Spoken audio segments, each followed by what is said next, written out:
Food and Beverage Magazine Live, bringing food and beverage to life. With your hosts, James Beard Award winner Jennifer English and Food and Beverage Magazine publisher Michael Politz. Featuring leaders in the hospitality, branded food and beverage, and CPG industries, many of whom are Jennifer and Michael's friends in the business. For an informal and informative conversation where friends in the business share the latest intel, ideas, and best practices. Live, juicy inside scoop from the tastemakers, newsmakers, bread bakers, drink shakers, spoon lickers, clam diggers, farms, foodies, and friends of the Food and Beverage Magazine World. Here are your hosts, Jennifer English and Michael Politz. Boo, boo, boo, boo. Hi. Hey, what's for lunch? How you doing? You know, I didn't get any. This is red wine braised short ribs with olive oil, whipped potatoes, and roasted heirloom carrots. That is a beautiful paleo meal. Wait, can you show us that again? Oh, look at your nails. Match your shirt. Your nails match your shirt. Yeah, my nails do match. Is that why you're having me hold this up? I want you to know how delicious this is. Oh, and you have a dietary restriction. You need to be on a certain number of calories to fatten you up or slim you down. I'm going to tell you something. This is sweating a bit because it's 106 today where I am. You can almost heat this up where you are, but this is the turkey bolognese. I'm telling you. Is that how you say that? Bolognese? Look at that. Michelle Tell said hello. Michelle, how does she know we have wonderful content? We didn't even start yet. Because I'm showing her this delicious, delicious food. Oh, look who this is. Emily Rakoski. You like that? Can I just tell you a story? Can I tell you a story about Emily? Yes. Do you mind? No. So have you heard of 23andMe? Yes. So you swab your spit, then they go and they get DNA and all that great stuff. Yeah. Well, Emily popped up as my cousin. I reached out. She says to me, "You must be my cousin on my mother's side." Like she didn't know her mother. She was adopted out. Oh wow! My cousin and I found her mother, right, for her. We connected them. They have a beautiful relationship now. However, during that process, there was a couple of other cousins that were really unhappy. It's a private thing. Stay out of people's business. But it was my business because it came to me, right? So of course it was. So I lost a couple of cousins that were, bitter. Table for one. You know what I'm saying? But Emily has a fantastic relationship with her mother now. And isn't that fun? We're going to send table for one, right? Then I found her father, believe it or not. No. Yeah, that's a dirty long story.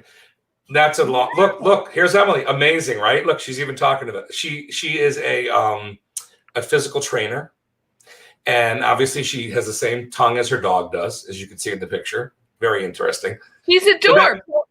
She's adorable, and the best part is I got a great new cousin out of it, and she's so fun and she's sweet and she's got some kids, and her husband is a chef. We love this. We got to get her husband on.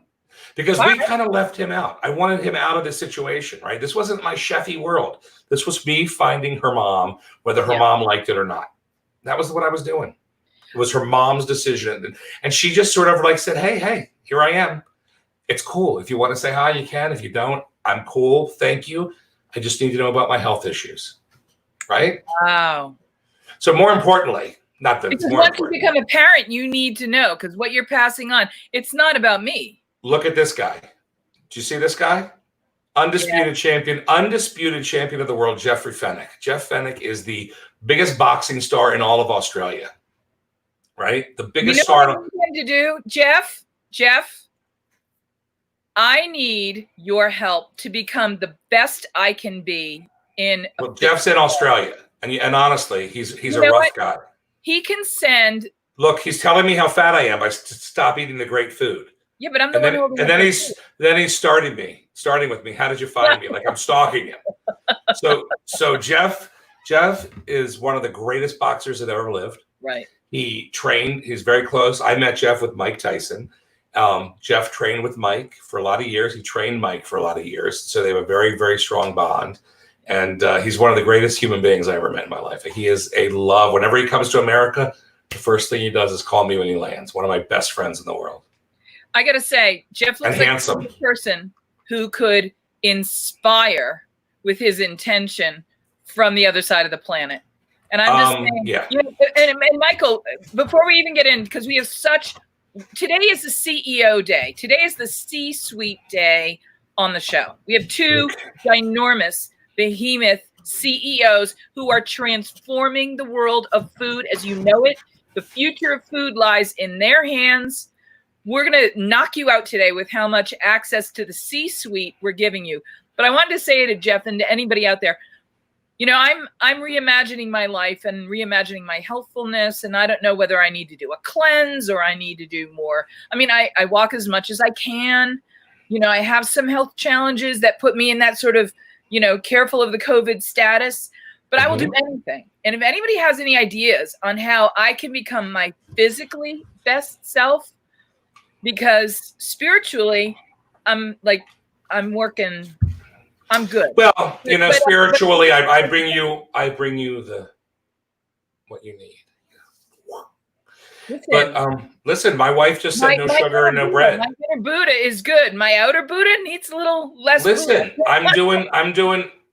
Look what Jeff says. Jeff says we are what we eat. Exactamente. Yes. Well, Jeff. Right. Listen, I've seen Jeff and what he eats. Okay, he's a closet eater.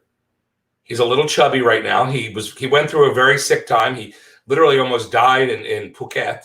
Unbelievably scary. We were all scared. I mean, the Tysons and me were on the phone all day long, believe it or not, worried about Jeff. We didn't want to have to worry, but he lived, he survived.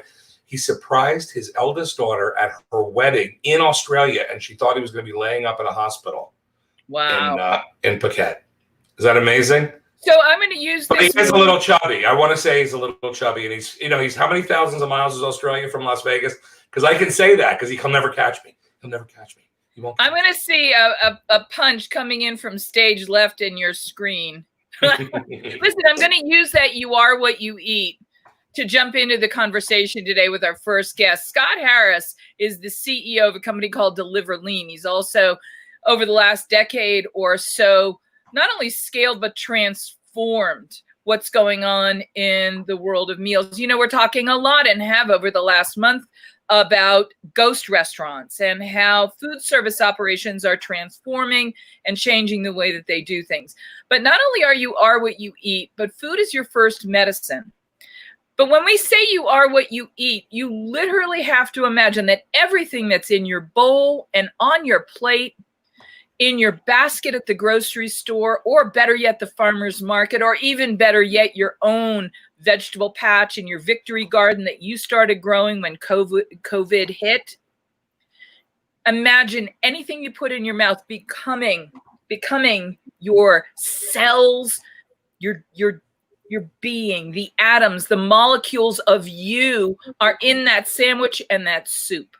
So if you had a choice about what you were going to put in to replenish all of what you are, and you had people that you love that needed that help because of a health concern. They needed to make sure that they were eating the right things. And how many times have doctors said, God, I just wish that I could prescribe 3 square meals or 2 square meals or at least 1 square meal a day for you. Or if someone was having a hard time because they'd lost their spouse, or if any number of things happened and you just wanted to show up with a casserole, but people were too far away and you frankly don't know how to make a good casserole. There are so many reasons why we have to pay attention to this equation, that function, that algorithm, that living, breathing, organic algorithm that is our relationship with food, the food that becomes who we are. I am absolutely honored and excited, if you can't tell, because I'm fangirling a little bit and gushing a little too much about Scott Harris being on with us today, the CEO of Deliver Lean. And yeah, they're the people that make this extraordinary short rib, and they can make you paleo meals. They can make you any kind of meals, but they can also just help make it possible for all of us to pay better attention to having better food. And it is possible to have it come in a really easy package, just like you saw I'm going to welcome him to the show. Scott, hey, there you are. How are you? I'm well, thank you. I appreciate your passion. Thank you for that introduction. I don't think there's a person listening to this that hasn't had one of several scenarios happen, including a family member in a different place passing away and being too far away to send a meal, an older relative or somebody convalescing from something that you just couldn't figure out what to send, or somebody you just wanted to make sure they were getting what they needed, or you wanted to feed yourself a little bit better, but you're just not quite the cook you wished you were. You've come in and solved all these problems for literally hundreds of thousands of people. I think I read something like you're doing over 5 million meals a year, and that's just in one geography. Let's talk a little bit about what Deliver Lean is. So Deliver Lean started a decade ago in an effort, like you had said, to keep people healthy and productive. I was a CEO of a different business. I had thousands of employees, and I always found it challenging to eat healthy in the workplace. So I drank coffee till 2 o'clock, had a huge lunch, then espresso all afternoon. And that was the progression of most busy professionals as you drink coffee. So I had already started lifting it, and I was going to put it down. You said that. I'm like, oh, screw it, just drink the coffee. So I had hired a chef. They were making healthy food. We saw a huge increase in productivity and morale and less absentee, and also key in differentiating when hiring. It was a great, great addition. And when I had, it was in the mortgage industry back in 2008-9, when that industry changed, I said, I need a career change and I want to go ahead and get into health and wellness. And the initiative or the approach was always in an effort to get meals covered through insurance, to disrupt healthcare.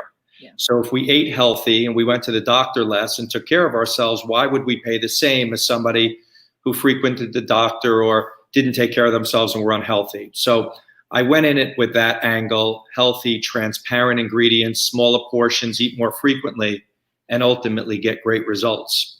So we started out in a direct-to-consumer format where we would make calorically balanced meals and deliver them to people's home and business. And we did that in the middle of the night for added convenience. So we allowed people to go online. And at that time, we didn't have a lot of technology. So you could choose what you didn't like, not what you did like. Right. So we didn't put extensive menus. We just had meal types, whether it be animal protein in a classic meal, which would be protein source vegetable and starch, or a paleo meal, or now more frequently keto or vegetarian or vegan. So we had all the different meal types, but you couldn't choose what you liked. We progressed to that later. So then you go online, you got a chance to choose whether you want 2, 3, 4 meals a day, 5, 6, 7 days a week. And then we would deliver the meals in an insulated cooler bag to your home in the middle of the night. And we saw a huge growth pattern. It was something that resonated. Most of the customers were coming from referrals, and the lifetime value was long. People were staying a long time. So it was really, really exciting. And the business grew very, very quickly. Well, so as an extension of our direct-to-consumer business, we then got into the grab-and-go space. We saw a big opportunity in sandwiches, salads, wraps, parfaits, fruit cups for airports and hospitals and schools, where historically they've been, gas station sandwiches and pumped product that would have a 3-month shelf life in a sandwich, which clearly isn't healthy. So we thought that by bringing, again, the philosophy of transparency of ingredients and focused on the origin and the storytelling, because food's very personal and people want to know about it, right? They want to know where it came from and what they're eating and the nutritionals, and, not a 1,000-calorie sandwich. So we focused, and that's our core values, is the origin of the ingredients, the storytelling, and making it personal. So we also found that food is gender specific and men and women eat differently. And so we focused on a very high-end quality product for grab and go. And Scott, one of the things that I'm really struck by with the business model that you've developed over the last decade is the subtext. And the subtext, or the secondary business tactic, is that you create food that's actually irresistible. It's more delicious than it would be, needs to be, or probably has been in the past. The disruption isn't merely the way that you're delivering food or even the what it is that you're delivering, although those are really disruptive elements that you've created. What I think is part of the genius of the disruption is that this is all done at such a high caliber level of irresistibility that it resonates in the food world that exists today that didn't exist 20 years ago. That people are just, we don't need the white tablecloth, but we need it to be on the fork. We need it to be in the bowl with the chopsticks. We need it to be that good. And hey, Jennifer. Real function. Yes, babe.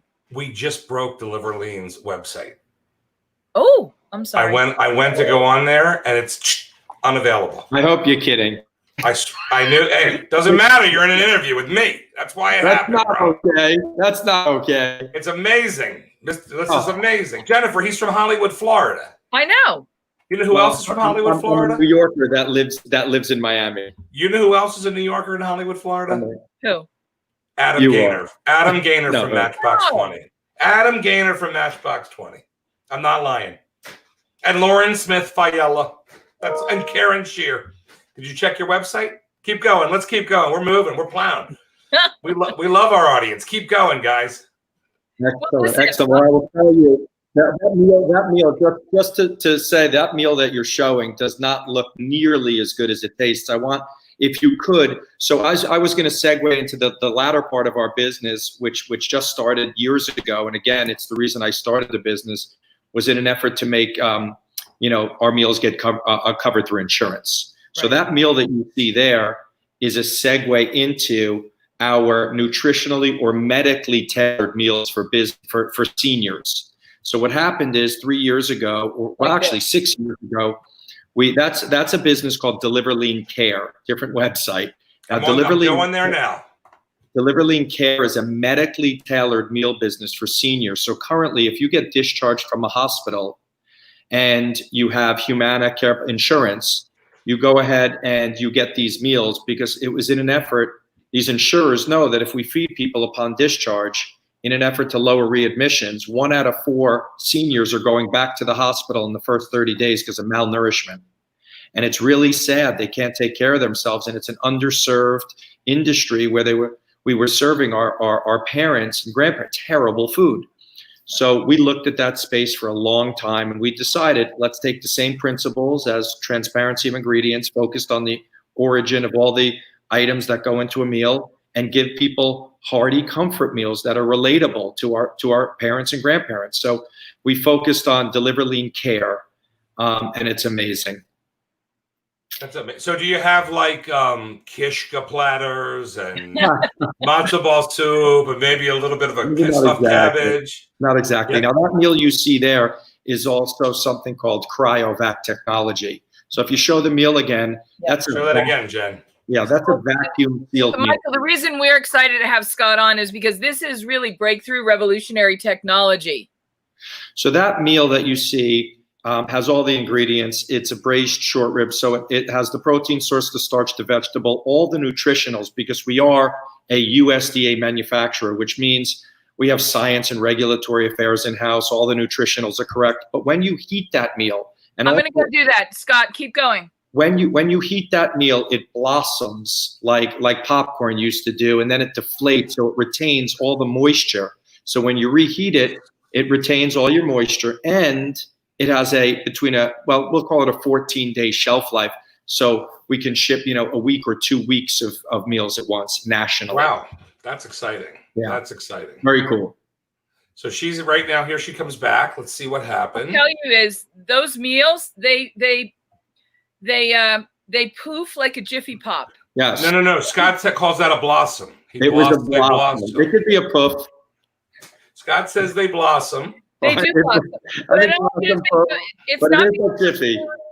It's not because the food is like going from a different state to like hydrate. It just naturally does it creates the humidity environment. It actually retains all the moisture. The food, if I chose a open lid container, which is typically how people would do a snap lid container, microwavable, right? With that technology, I would opt for that because it retains the moisture. And sometimes when you heat things in a microwave, if they're not cooked correctly, it loses all its flavor. Scott, I want you to tell us about how in this time of COVID, how the extra layer of sealing and hands-off, no touch for these meals is important to your customers. So I'm going to let you answer that question. Yeah, when COVID was announced, we have contracts here with the city and state, the county of Miami. So we're a disaster relief group because we're large-scale food manufacturers. So when this had happened on the 12th of March, we were called by city officials, and they needed to keep seniors in their homes.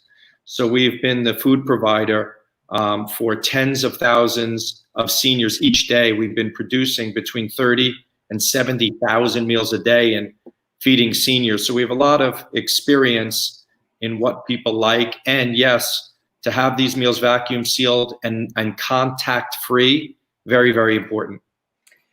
I'm going to show this again, Scott. One of the things I think is very important for people to recognize and understand in this experience is, I don't know if you can tell, but it's got a little bit of a poof to it there.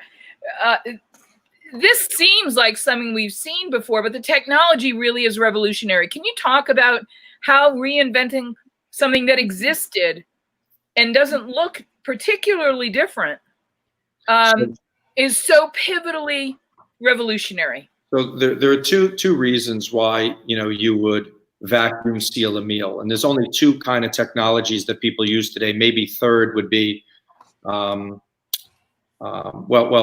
which is modified atmosphere packing, and that is sealing it. But with a MAP situation, you're adding nitrogen and oxygen, so you're adding two chemicals to food, and it gives it an extended shelf life.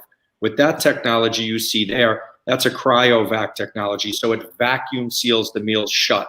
So they transport well, they don't move around. They look a little astronaut-y, right? They look a little, from a retail perspective. You know what it looks like? It looks like sous vide. It looks sous vide. But from a retail perspective, I don't know that you would rush over to that meal in a supermarket and say, wow, that's a good looking meal. However, when you rip it off and you taste it, it retains all the moisture and tastes fantastic. So for a national footprint, you can't have extended shelf life unless you use one of those two technologies. And that was our reason for doing that, because we needed to extend our footprint. I just want to say, Michael, this is a red wine. Are those chopsticks? Yeah, I eat with chopsticks all the time. How avant-garde. Let's zoom in on it. We want to watch you eat. Like the last time she ate, Scott, was a chicken sandwich. Let's see what's happening. Let's look at that James Beard award-winning face. I'm going to tell you, this is as soft and tender and luscious as my grandmother's short ribs. This is the short rib of your dreams. It's soft. It really does. It's been trimmed of all extraneous gelatinousness. So, in other words, the fat. I mean, this is trimmed and prepared really beautifully. It is so flavorful. It is delicious. Scott, my compliments on this. I'm going to take another bite. Appreciate that. Oh, I don't want to miss your bite. Okay.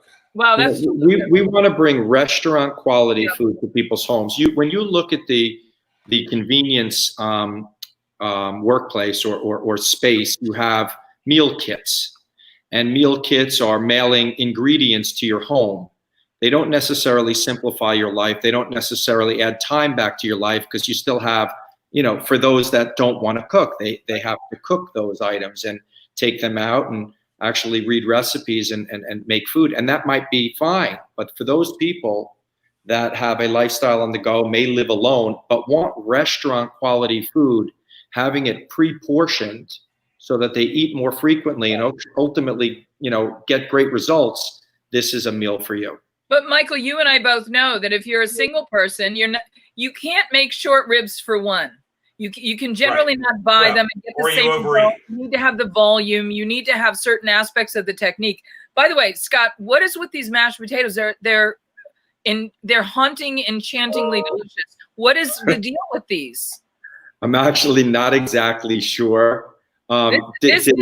This is a pomme souffle with a fresh herb. It's got a really remarkable, unusual, really distinctive, luscious flavor to it. And it really is a great companion herbaceousness to the richness of the short rib. That, as a meal, is a home run. And it's very restaurant. We've gone through so many different transitions where we wanted to try and be so many things to so many people, and vegan, vegetarian, keto, and we have all of those things. But what we have honed in on is doing certain things extraordinarily well, right? We want to go ahead and bring the highest end chef, real culinary talent, to the word you use, to disrupt the ready to eat or ready to heat meal plan business. And it can be done, and it is being done. Yep. But we just need more people to know about it, and that this food is available and fantastic. Scott, let's take that one step further and disrupt one more layer in.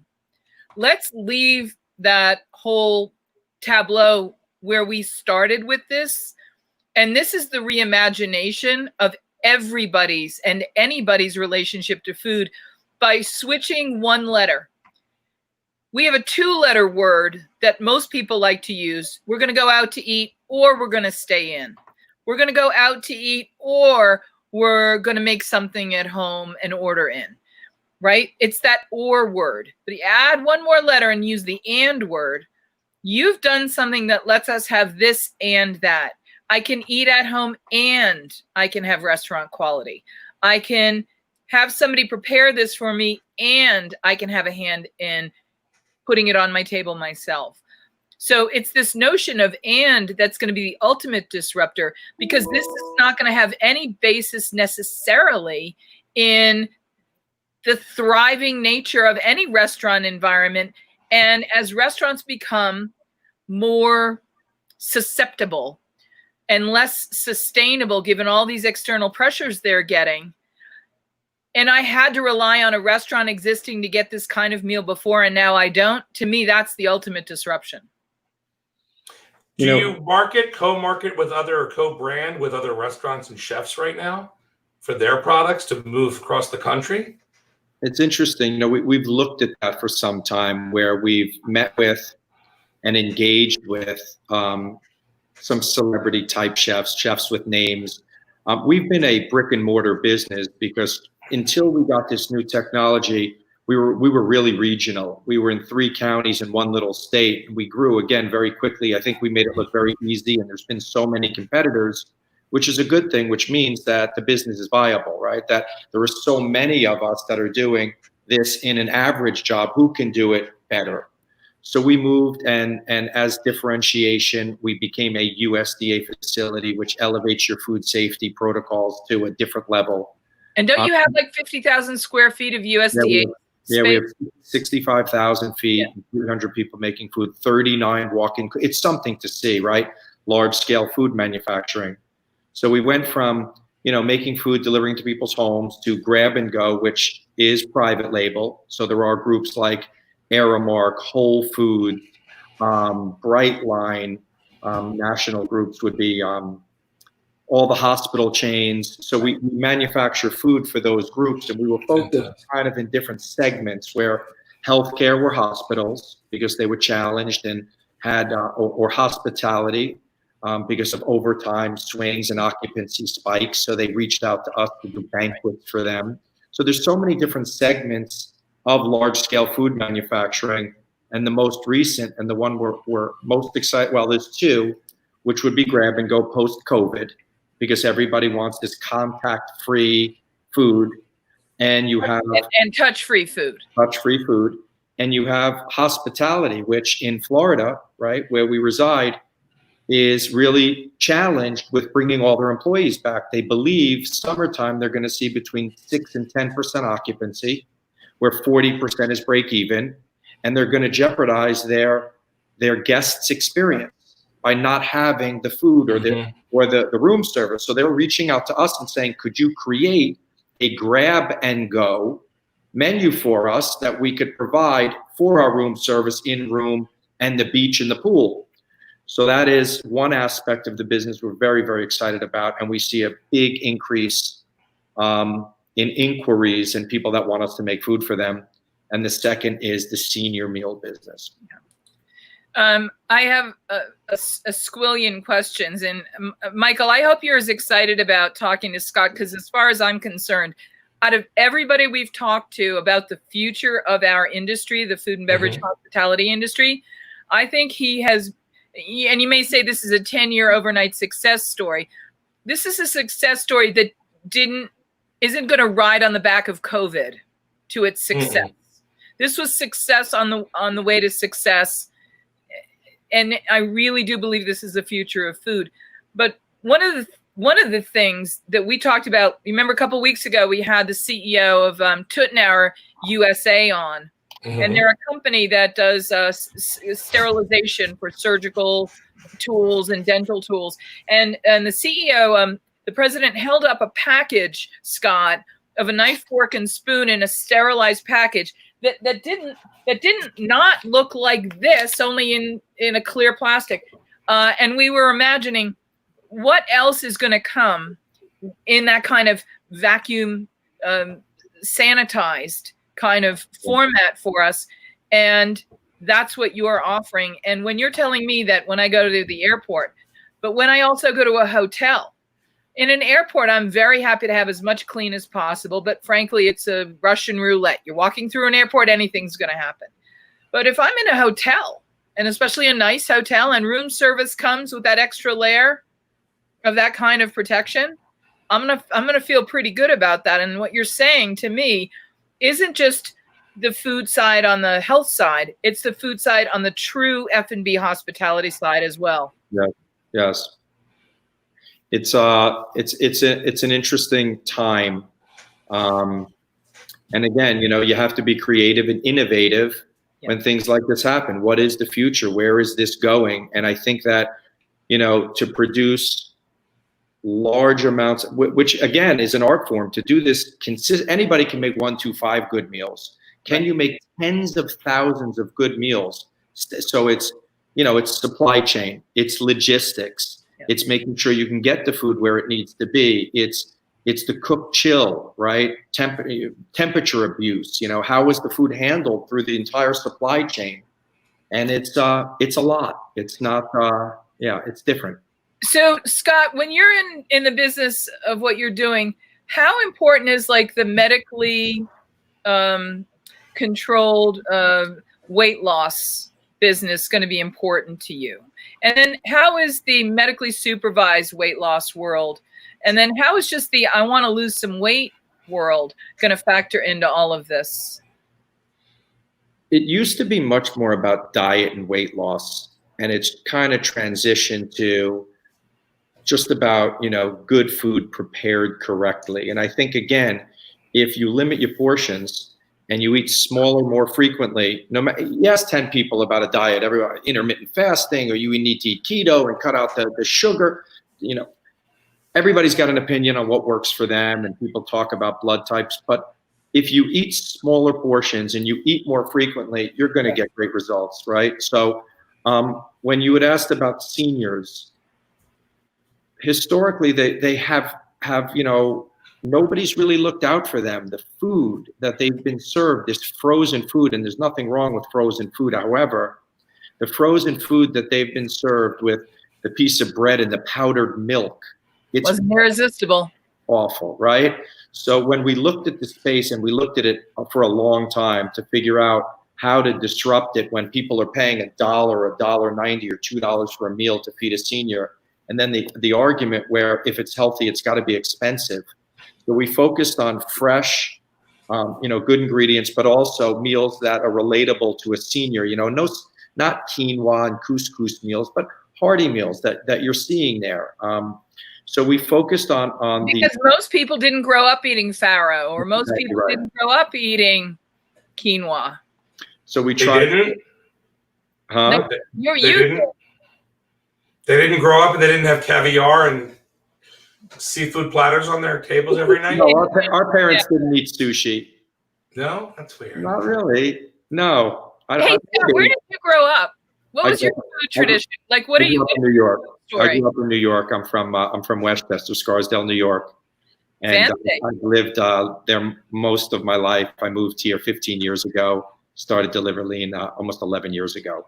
And to your point, it has been it is a very hard, the food business is very hard, right?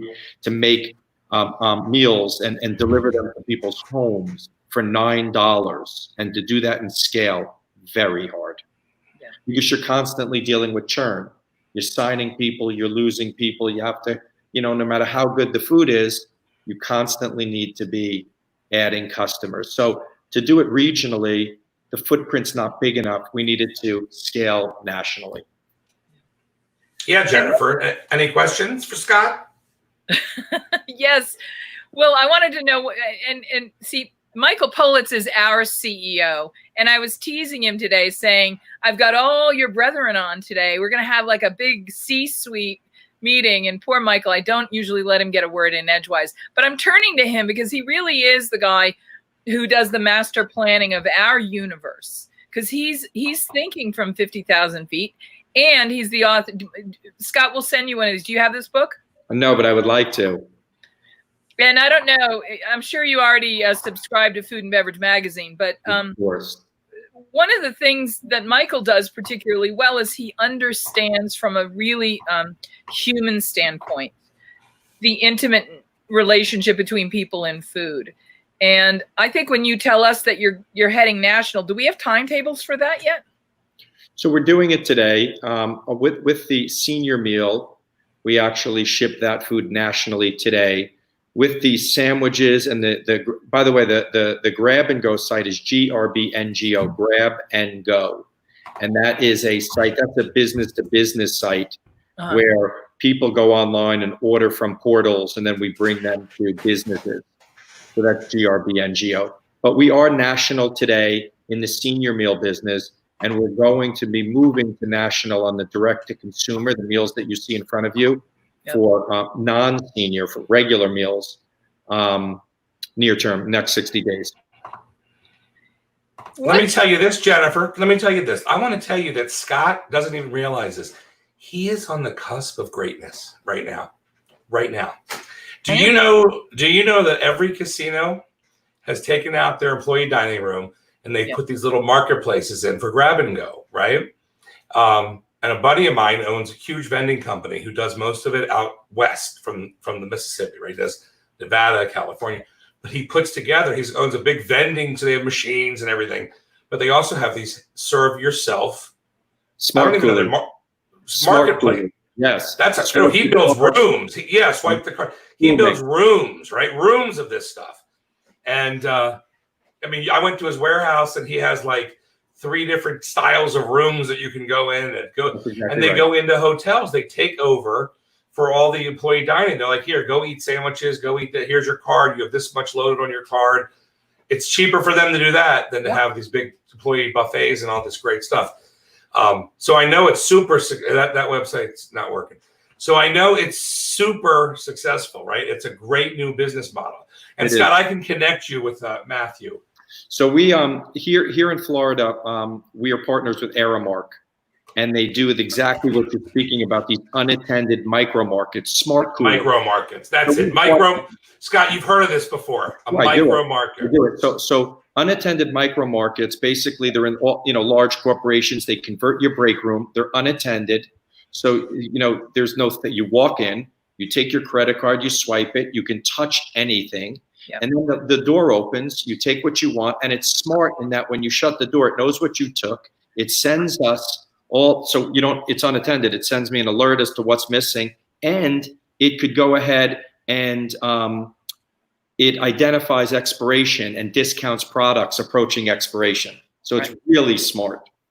And we do think that's the future of that. We were talking yesterday with Barbara Fairchild, the former editor-in-chief of Bon Appetit magazine, about a conversation with Tracy Neporant. He's on tomorrow from Myriad Restaurant Group and NYC and Company Restaurant Week.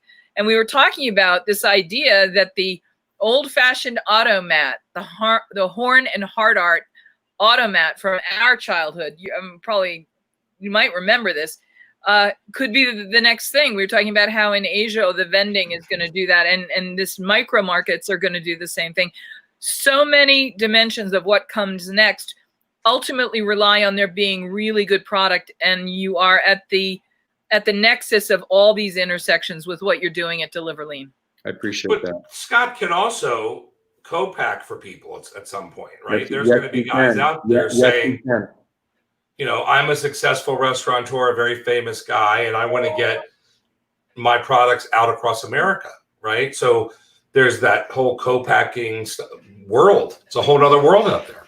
So that's where we're getting most of our business, just so you know. Obviously, supply chain and logistics, we get our ingredients from places. So those people, the Ciscos of the world and the US Foods, the large broadliners, they're looking for the next stage. So they were doing food service. Now, restaurant and food services are declined, and they're not doing these large groups. So now they're looking for what's next. And what's next is prepackaged, prepared food that they could go ahead and deliver and re-up every 3 days, because the shelf life on a sandwich is 5 days. So it's something that, you know, if you need, it'll be a different market for them that they're looking into. Right. And Michael, to this point, and I think it's really important to mention at this stage of all of this disruption happening, that if you were part of a hotel group that welcomed international guests, you had to have someone on your staff that could offer Japanese or Asian breakfasts. You had to offer Scandinavian or European style, continental European breakfasts. You mean now, like IKEA? You would, instead of going to IKEA? Well, and no offense. I mean, it's $1.99 breakfast there. I don't know if you can compete with that. I'm just saying, they go. I'm the meatball. We bring the kids. You could get lox and bagel. It's a great. It's like Arthur Avenue. Like it's nice. IKEA upstairs. Go ahead. I'm sorry. Did I interrupt? No, not at all. I mean, that's the whole point of this, is we're hanging out with our friends in the business, and our friends in the business just happen to be CEOs who are going to reinvent what the future of food looks like. But I digress. Oh, I want you to imagine being able to have a system whereby you can offer not only check the box, we offer Japanese breakfast, or we offer Asian style breakfasts, or we offer kosher style meals, but that you don't just check the box. You check the box and then you elevate what it is you deliver to the irresistible level. That's what's hard. It's hard enough to do it, and then it's hard enough to get to that level, but even harder still is to do it with consistency. Scott, the thing that's impressive is you seem to be delivering on that consistency across the board at that high level. That's not a sexy thing for most people. We expect it to be consistent. Talk a little bit about how you've had to deal with whatever you had to deal with to make it that good and consistent. Well, I mean, I guess that's the challenge of scale, right? In any business, you know, you could do it, but can you do it over and over again? And can you do it in size? And that's where the planning and sophistication of menu correlation, container appeal, you know, the writing of the ingredients, and if hypothetical, you know, having everything as an extension, because again, if you have so many different items, it would be hard to train everybody. So there's the making of the food and the food prep, so the mise en place, how that's all handled. So we run our establishment like most companies or hotels would run theirs. We have a centralized procurement department that's responsible for all the purchasing, comes into receiving, everything barcoded with FIFO and, you know, zapped in, zapped out. And then the recipes, you know, having written the recipes, and then all of the different departments write requisitions from each of the areas. The mise en place is pre-cut and prepared. The cooking process is standardized all the way to heating the oven. So we McDonaldized it, if you will. And then plating metrics, so it looks as good as it tastes, because when you transport food or when you get that plate, it needs to look as good as it tastes. So menu correlation, container appeal, and then writing each method down and training everybody so that it's consistent. And then ultimately all the way to the person who delivers the food to your home. And that meal you see in front of you, it's not as important because it's vacuum sealed. But prior to this technology, we had to train all the way to the driver that handed the meal to the customer, because if they tipped the container, food wouldn't look good. In someone's mind, it wouldn't taste good. So it's standardizing every single procedure and making sure, we wrote protocols. Scott, do you know my good friend Carol Kotkin, the food writer and food editor in Miami? I don't. Can I make a friend connect with you with her? She's one of the great food journalists in America, been involved with James Beard and IACP for years. And she's just one of the loveliest human beings in the food world. But it reminds me that Miami, as great a food scene as it is, it's super distinctive. And it's not like you have everything there. Is it hard to do what you're doing in Miami of all places, or is it a good central location for you? So when I started, corporate wellness and feeding, people in the workplace, it certainly would not have been Florida that I would have chosen to start a corporate wellness meal plan business. I just happened to live here. So we have access to all the finest ingredients. I will tell you right now, the talent pool is amazing, right? Best. Well, you have Johnson and Wales down there, don't you? We do, but I'm saying with hospitality, having this, hiccup, and hotels, the finest culinary talent, all the way from the top executive chefs down to sanitation and receiving managers. We're seeing amazing talent. So that's really exciting for us to capitalize and constantly be looking for better, innovative, smart, passionate food to people. I'd love to know what family meal looks like at your place.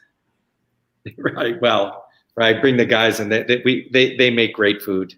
Yeah, it's nice. And are you branching out into different ethnic cuisines? Because I have to tell you, one of the meals you sent was grilled tofu with bok choy, and it was really delicious. Excellent. I'm really happy you enjoyed it. Yeah, we try and really focus a lot on variety. We have our core menu items, and then we bring in 10 different seasonal items depending on time of the year. So if it's catalyst-driven, Thanksgiving, Halloween, all different types of cuisines depending on time of year. Michael, I have Yes, to tell you, I'm fangirl gushing about this because to me, this really is a glimpse of the future of food. You kind of pulled the curtain back, Jennifer. No, I shined a light on where we're going. No, it's the future. Listen, I've been working with my buddies over for the micro markets and all that for a few months now, prior to COVID, right? Right. We were working on. They also own New York Seltzer Water. If you know that company. So we've been working on that, and that's really how they got into vending. They have the machines, they throw their own products in there. I think they have Dr. Brown's on the West Coast, the whole deal. So Del Rey. Yeah, we don't. He's annoying. They're boring. Vending's been challenged for years. Nobody wants a candy bar and a bag of chips anymore. So the vending world is kind of over, and they're trying to figure out what's the future of vending. And it's what you're doing is brilliant, right? There are so many great chefs out there that it's almost smarter to say, this is our Jennifer. We're going to come back to Scott with some ideas. I've got an idea, a mind boggler, Jennifer. A mind boggler 5-star idea. Because wouldn't the country love to have Jeremiah Towers, something from Stars, or somebody from something, or something from all these restaurants that are gone? But the beauty of this is, and let's just step this all back, and I'm sure Scott's already doing this, and maybe he hasn't announced it yet. But you can go to any restaurant in any time and place in history, anywhere in the world, take a menu, take a recipe, take anything. You can load it on as an offering and see what the interest is without having to buy all the ingredients. And if there's enough interest, then you can make it. That's the thing that's been missing. In restaurants, you get the catch of the day and you offer that fish and you sell 1/3 of it. So now you have 2/3 of this beautiful delivery of seafood. And now you've got to turn it into a special because you didn't sell all of it. So now it's a cioppino 10 days later or whatever you're going to do, or a fish chowder. Imagine if you could eliminate that part of the equation in the food business so that your food costs go from here to here because you've taken out the waste. Not the waste from the Carrot Tops and the zero waste. Hey, don't talk about Carrot Top. That's my friend. I know. I didn't mean to. It's easy to go. Beet Tops. It's not a waste. We knew you were talking about yield. We get it. Right? We understand yield, right? Yes.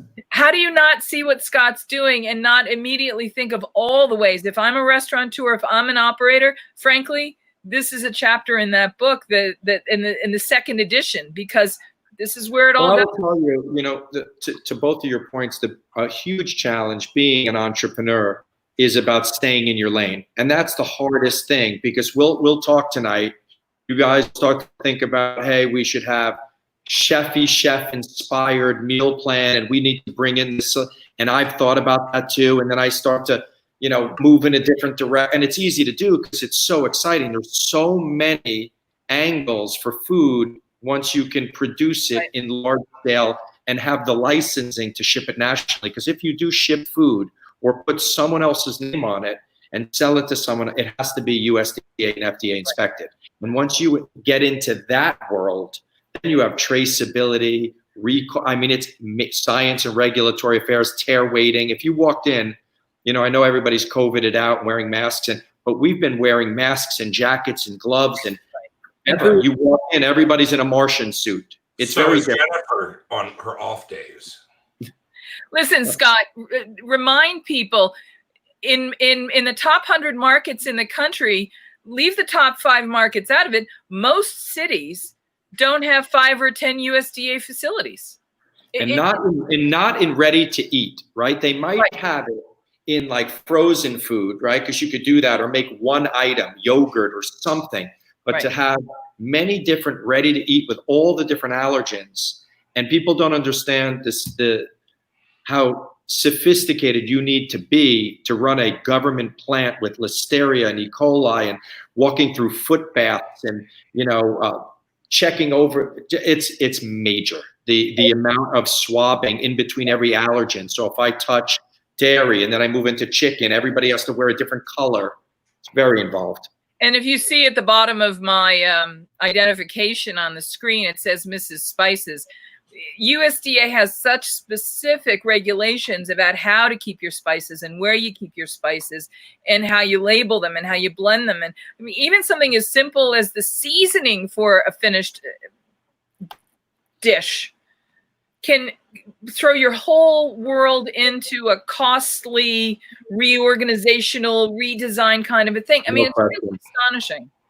Yeah, it is. It's something that people don't know or appreciate, but I think that we're moving towards that. Food safety paramount, where the food's prepared, very important, because it is. So yeah, we take the highest level of food safety and all those protocols. Well, Scott, I know we had some issues earlier in the week. We all went social media dark. We had originally scheduled to talk to you earlier in the week, and you and I both felt, it's just not time for us to take attention away from what else was going on. You were really good about coming on as soon as possible because we've all been excited to talk to you. And I just want to say, I hope that you found that this was as juicy and satisfying a conversation as it is for us, because we're awfully glad to have you on, and hope this is not the last time that we chat with you about the future of food, because this isn't just about delivered meals. This isn't just about vacuum sealing. You literally have your finger on the future of what the world of food is going to look like for most of us in one form or another. So thank you. Hopefully with that finger on that, he's wearing a glove. Is that what? I just want to make sure. I really actually enjoyed this. This was great. I hope that you invite me on again soon. We can focus on any topics you'd like. What happened? And then we can also talk offline, because I think that there are a lot of things that we potentially could do together and make this and bring food to people all throughout the country. Amazing. Well, Scott, I have 12 million monthly readers. That's all I'm saying. They might not have told you that, and you might not have known from my behavior, but it is true. When I look down, I keep texting Ashley for your phone number. She doesn't even have it. She doesn't have it. I'll get you guys all hooked up. But I want to say, one of the most heartening things, Scott, in hearing you talk about all of this, is I know that at the core of what you're doing, you are bringing to life the intention that every operator has and every human being that works in food has, which is, I want to make something for you that nourishes you, that feeds your soul, that feeds your body. I want to give you the best thing possible I can give you. I want to delight you. I want to take care of you while you're in my care, in my house, if it's a restaurant, in my care, if you give me the privilege of preparing food for you. And in meeting you, I recognize a brother in this industry.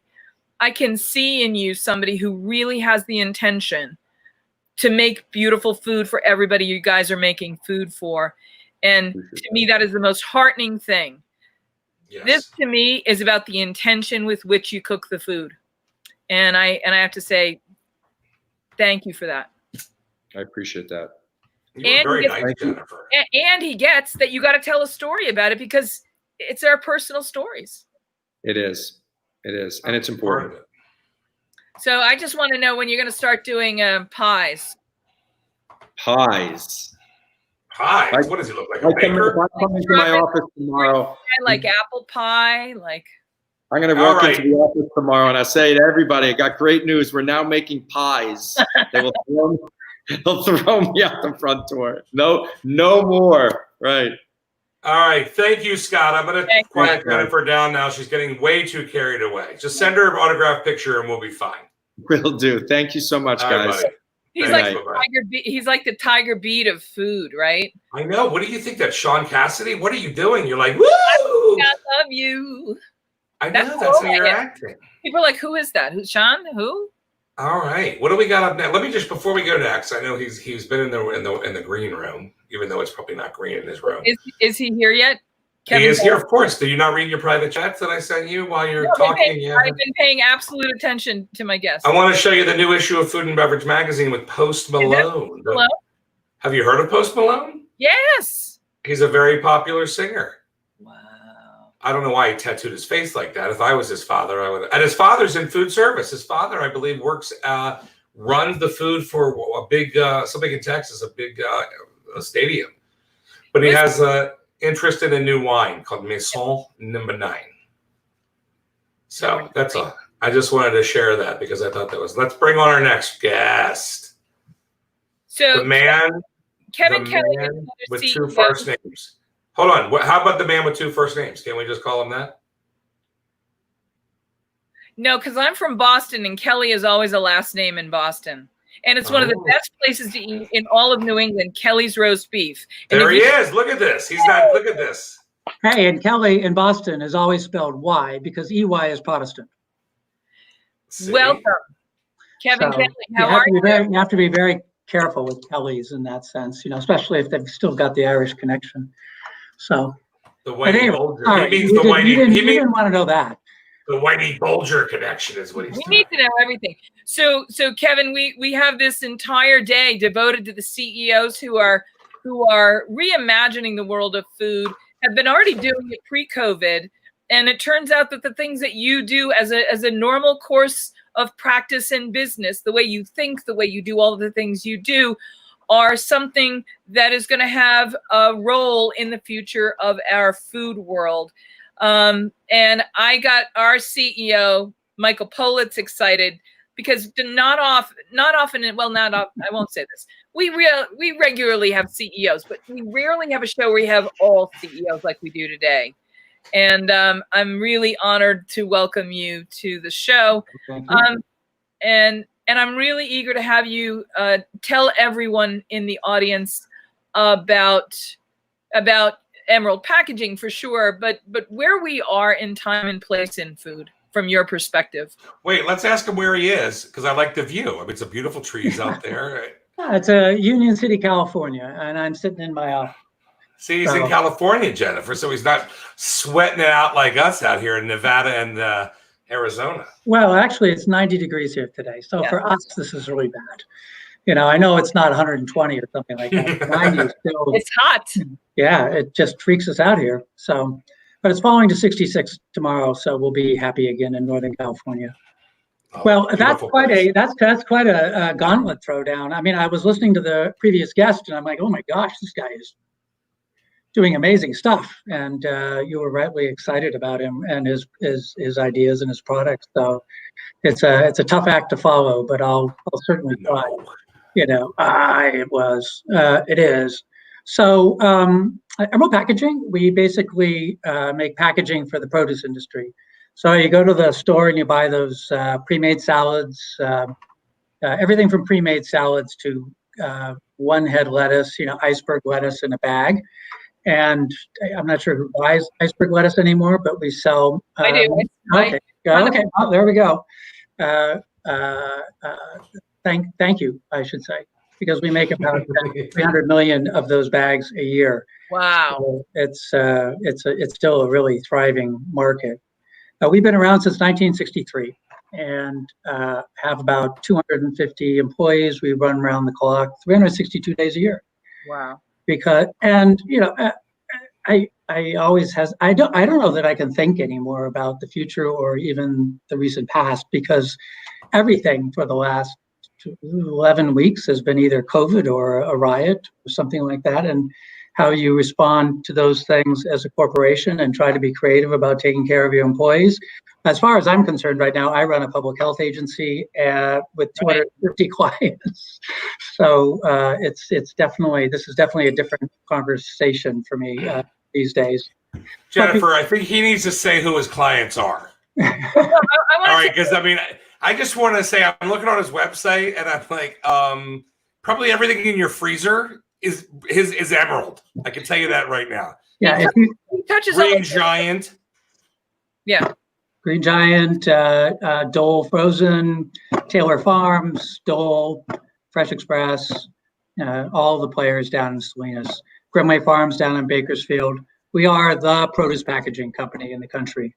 And we've been an essential business the last few weeks. You never really think of yourself that way, but the pull on packaged produce has been so significant since the beginning of COVID that we really feel like we're in the center of things. So yeah, we are the folks who basically do most of the packaging in the produce section. So now, Kevin, I do this to Michael once in a while, where like almost 2/3 of the way through a show, he sees the aha, which is, now do you see how important packaging is? We've been a high touch business. The hospitality game, the food and beverage game has been a high touch business that has been thrust into a no touch world, and where sustainability and packaging and the necessity for no touch are all intersecting in ways that nobody could have written a business plan 2 years ago and anticipated. I don't care how brilliant anybody is. This isn't why we were doing the things that these genius companies are now doing. They did it for the other reasons. But when you layer on something like a COVID crisis, the clear benefit, let's call it the dividend. Let's call it the dividend of what MPAC is doing, as some products end up making it to food banks and to food pantries and to other food distribution systems, where you have all kinds of variability that you didn't anticipate, but because Kevin and his team did a little bit extra to make it what it is today, more people are going to get to eat the food versus it going into a landfill. This is like an incredible mitzvah. This is a blessing. This is an incredible dividend. Kevin, I got to talk to you about this. Oh, well, actually, you just wrote my marketing pitch, so there you go. We're done. No, but like, how did you know? Jennifer, those are our secrets. What are you giving away our secrets for? Yeah, you should have told me you had an idea, and then you could have sold it to me. Jen? You're absolutely right. 13, 14 weeks ago, most of the time I was trying to defend produce packaging, single-use packaging, because it was considered, single-use, ends up in landfill, ends up in the ocean, not really, but ends up in landfills. And we were under a lot of attack here, especially in California, up in the state legislature. So I was up in Sacramento all the time, where it's even hotter than it is here.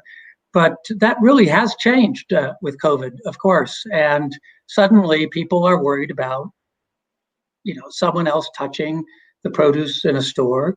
They're also worried about food preservation. They They'd rather not throw out a lot of food if they're buying it. So they're buying the pre-made salads where the bags breathe and extend the shelf life out to 30 days. They're buying the baby carrots that have a shelf life of about 35 days because we put small laser holes in the packaging to allow it to breathe. There's all sorts of ways in which suddenly produce packaging and a lot of packaging we've made the point about how important it is. And the question really becomes then, what happens afterwards? What happens 3, 6, 9 months from now when the public is still aware of how important packaging is? What do legislators do? What do environmentalists do? What does the industry do? How do we circle back to sustainability without saying we can't have any single-use packaging? Right. We have to. If you can't recycle it, it's out, because clearly that's not going to fly. Health and safety has really become an issue. Food preservation is an issue, and so packaging has come forward in ways I wouldn't have anticipated at all. Obviously, we're spending a lot of time on the sustainability question, working with different kinds of materials, working with materials that are recyclable, replacing plastic that isn't. We continue to do all that stuff, but I'm not sure anymore where it's actually headed. I can't predict. I really can't see the end game at this point. Sorry to interrupt, but Kevin, you've got extraordinary breadth in terms of performance that your packaging is being asked to do. I have to get my fresh, let's just use sugar snap peas as an example. I've got to get my sugar snap peas from the stem, the pea tendril, to a plate in front of a kid. And the journey that has to take oftentimes will include some significant transportation, some waiting time, temperature abuse, and cooking time. Abuse, he said, Jennifer. Temperature abuse. Do you hear that? These guys have buzzwords that I've never even heard of. Oh, Lord. I'm going to get back to that abuse, because when you go outside the traditional distribution system to go into food banks and food pantries, and you lose the control of a grocery chain where every product category manager is very familiar with the need to refrigerate and keep consistency and hot and cold and cold. But I want to get back to the packaging that has to, jump in a microwave and steam the product for, 90 seconds or 60 seconds. And the packaging can't melt and the packaging can't degrade. And then, if you really think about what some of these technologies are asked to do in this deceptively simple transactional way, all it's doing is holding some vegetables. Yeah. But it's doing so much more than that. Kevin, will you talk a little bit about how sometimes the seemingly simple can be the most complex thing of all? Oh man, that's like the first question on my economics master's degree test, which was, what is power? So the simple is deceptively complex. Well, I think packaging in general looks very simple, right? It just looks like plastic. And maybe if you're getting things from Amazon, it looks like something that's going to keep it from breaking or busting or whatever. But when you get into the world of produce packaging, that package around your potatoes that you're going to put in the microwave has to not melt, has to be able to, there often is a butter stick or something like that in there. It has to be able to handle liquids, hot liquids, and not melt. It has to be FDA'd, of course.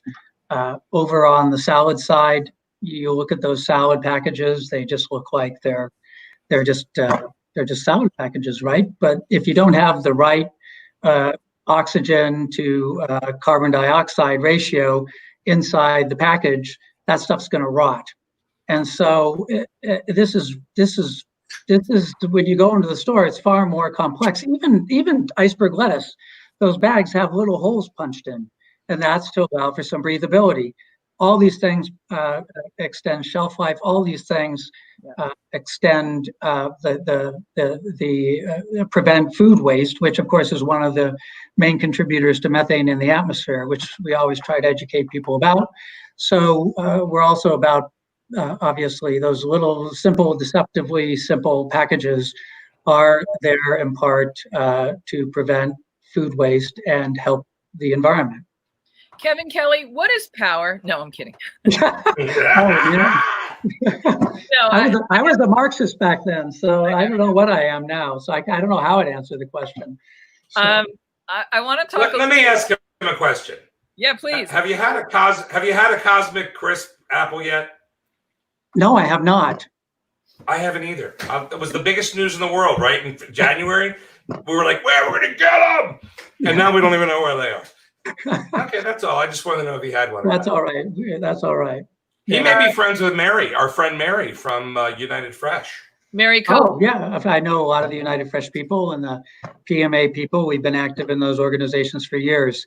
They do great work, obviously representing the industry in either Sacramento or in Washington, D.C. So we've been really, really very supportive. Kevin, I want to go just before we let you go, and you've been super generous to be so long with us and spending time with us today and taking us on this journey. I do some volunteering with an organization called Powwow, which is near the border.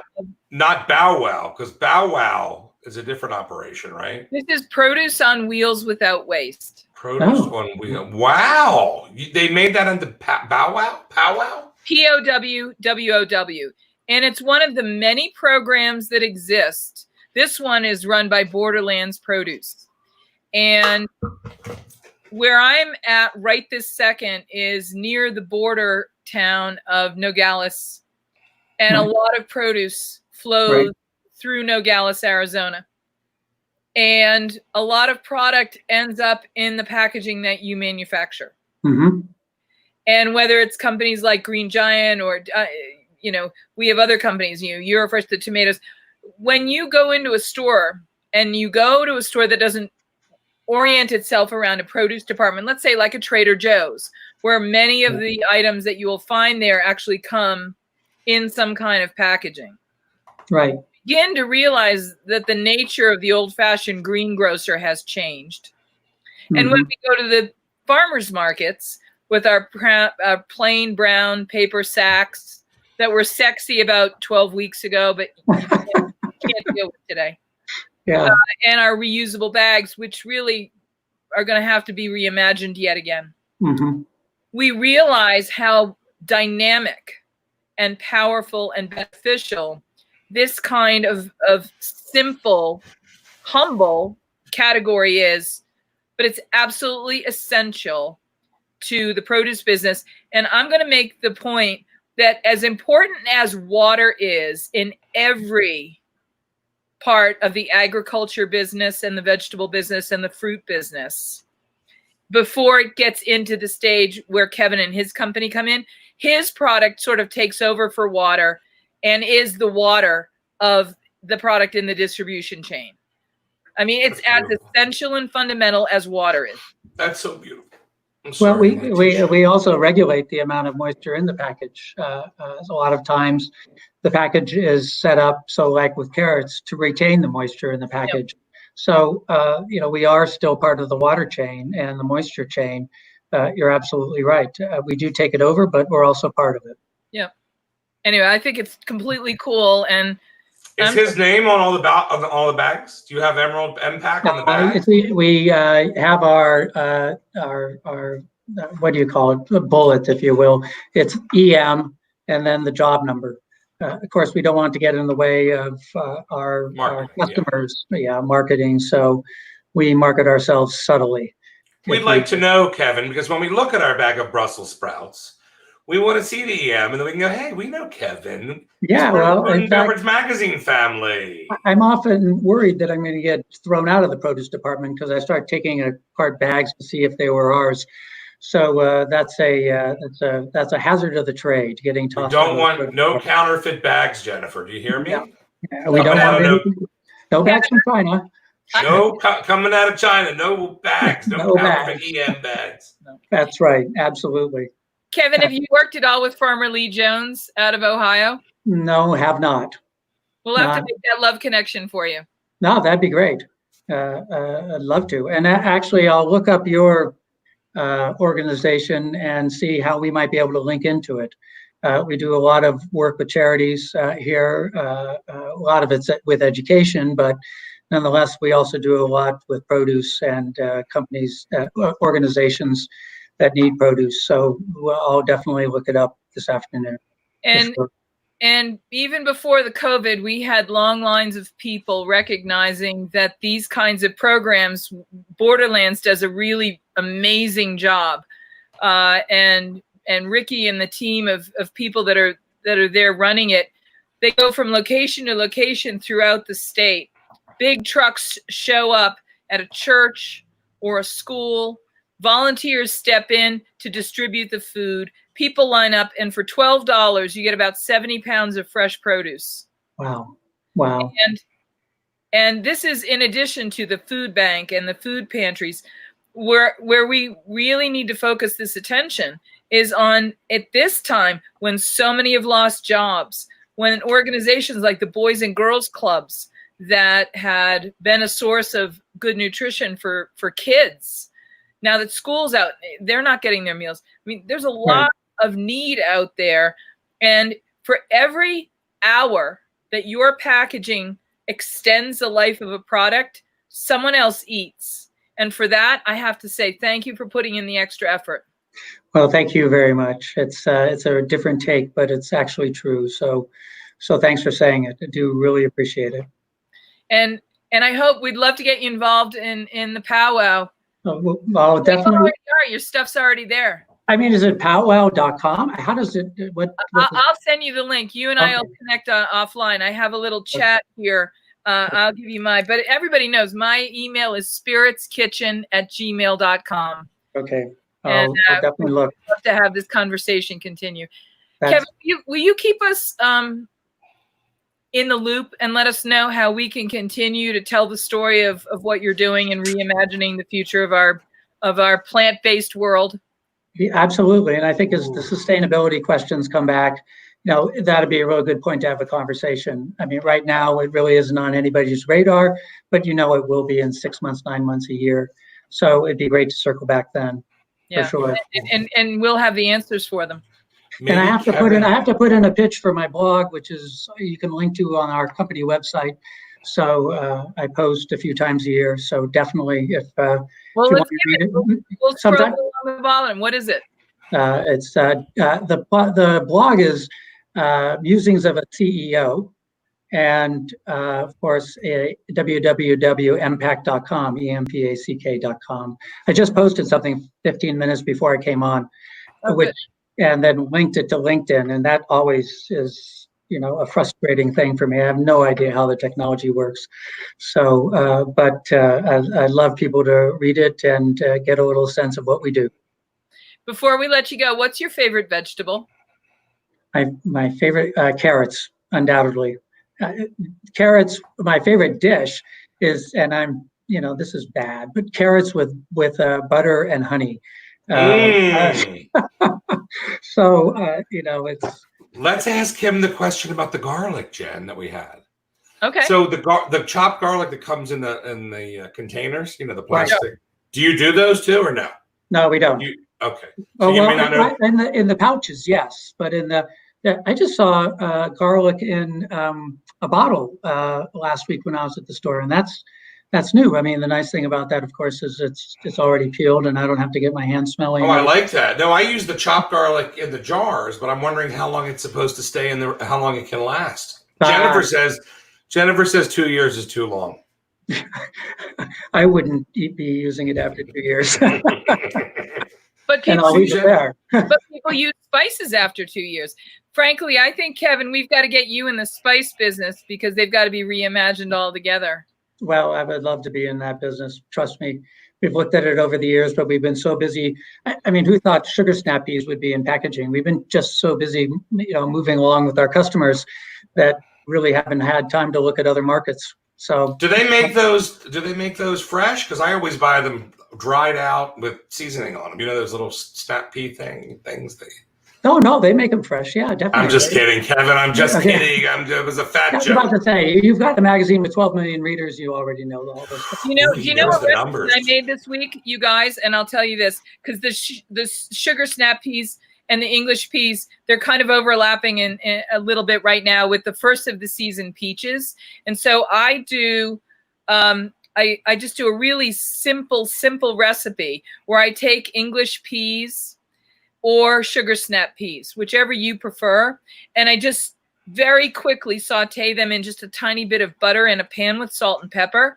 But then I take peaches, fresh, ripe, sweet peaches. They can have a little bruise. They don't have to be a perfect peach. But you slice them in half, and then you slice them into what I'll just call slivered peach, like a slice. Yeah. And I toss it all together just so the peaches warm through. And the peaches and the peas together are a stunning flavor combination. Oh, that sounds fantastic. No, it doesn't, Kevin. It sounds disgusting, Kevin. No, it sounds great. In fact, I'm now wanting to go home for dinner. So all right, well, we'll it's let only you go. 4 o'clock, so I won't be. So at any rate. So thank you for having me. I do appreciate it. No, we'd love to time. We'd love to have you. Amazing information.